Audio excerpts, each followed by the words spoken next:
Gereja-gereja yang berada di Indonesia memiliki nilai historis yang tinggi. Gereja tersebut menjadi saksi sejarah perkembangan ajaran Katolik dan Kristen di Indonesia. Beberapa gereja bersejarah di Indonesia masih memiliki struktur bangunan yang asli. Nah, sebelum kita lanjut ke videonya, jangan lupa untuk like, komen, share, dan subscribe channel Icon of Indonesia untuk mendukung channel ini agar lebih berkembang lagi. Gereja merupakan tempat peribadatan umat Nasrani dan sudah tersebar hingga ke pelosok negeri. Penyebaran agama Kristen tentunya erat kaitannya dengan sejarah di masa penjajahan Indonesia oleh beberapa negara. Bukti sejarah perkembangan agama Kristen di Indonesia dapat dilihat dari kokohnya bangunan gereja bersejarah. Berikut ini 5 gereja yang bersejarah di Indonesia. Gereja Santa Maria de Fatima. Gedung yang menjadi tempat ibadah umat Katolik ini dibangun pada abad ke-19, tepatnya pada tahun 1954 oleh seorang kapten keturunan Tionghoa bermarga Chio. Nama gereja ini diambil dari cerita penampakan Bunda Maria kepada 3 anak gembala di Fatima, Portugal. Kamu bisa melihat gambaran cerita tersebut dalam relief Gua Maria yang terletak di sisi kanan gereja. Dari awal berdiri hingga sekarang, Gereja Santa Maria de Fatima masih mempertahankan ibadah menggunakan bahasa Mandarin yang menjadi bahasa pengantar warga Hokkien yang tinggal di kawasan Glodok. Gereja Belenduk sering menjadi destinasi wisata dan tujuan ibadah utama di kota Semarang. Gereja Belenduk yang memiliki nama asli GPIB Immanuel ini menjadi bangunan bersejarah penting bagi masyarakat kota tersebut. Tidak hanya menjadi rumah ibadah, gereja bersejarah di Indonesia satu ini berperan penting sebagai lanskap kota lama Semarang yang bersejarah. Dibangun pada tahun 1753, gereja umat Protestan ini merupakan gereja bersejarah di Jawa Tengah.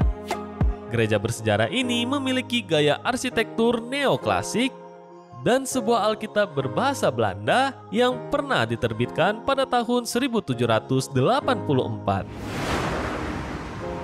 Gereja Hati Kudus Yesus. Gereja bersejarah di Indonesia ini didirikan pada tahun 1924 oleh keluarga Smutzer yang pernah memiliki pabrik gula di wilayah tersebut. Gereja ini menjadi sangat unik karena sekilas tampak seperti tempat ibadah umat Hindu dan memiliki arsitektur yang kental akan kebudayaan Jawa Hindu.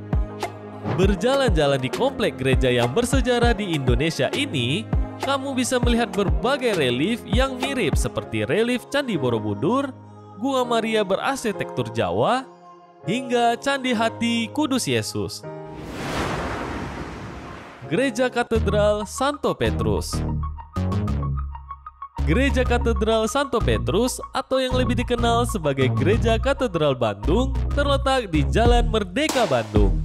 Tempat ibadah umat Nasrani ini merupakan gereja yang bersejarah di Bandung dan memiliki gaya arsitektur neogotik.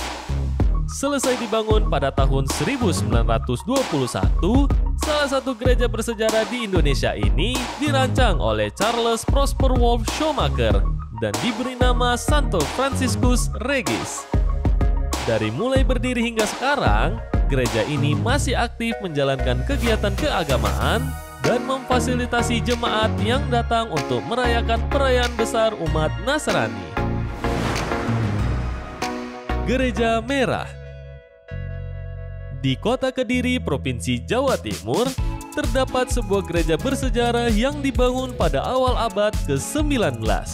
Memiliki gaya arsitektur Eropa yang kental, Gereja Protestan Indonesia Barat atau Kerkerat der Protestansche te Kediri ini dibangun oleh J.A. Broers pada tahun 1904. Awalnya, bangunan gereja yang bersejarah di Indonesia ini memiliki cat warna putih gading. Baru pada tahun 2005 saat renovasi pertama kali, Gereja ini dicat dengan warna merah dan semenjak saat itu Gereja Protestan Indonesia Barat lebih dikenal luas dengan julukan Gereja Merah.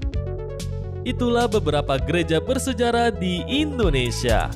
Tidak hanya sebagai tempat ibadah, berbagai gereja bersejarah di atas juga kerap menjadi tujuan wisata religi dan sejarah yang populer. Tertarik mengunjungi gereja-gereja bersejarah tersebut saat traveling? Tulis di kolom komentar ya. Jangan lupa like, komen, share, dan subscribe channel Icon of Indonesia ke semua platform sosial media yang kamu punya. Jangan lupa juga untuk mengaktifkan loncengnya agar kamu tidak ketinggalan video-video informatif selanjutnya dari kami. Sampai bertemu lagi pada video selanjutnya.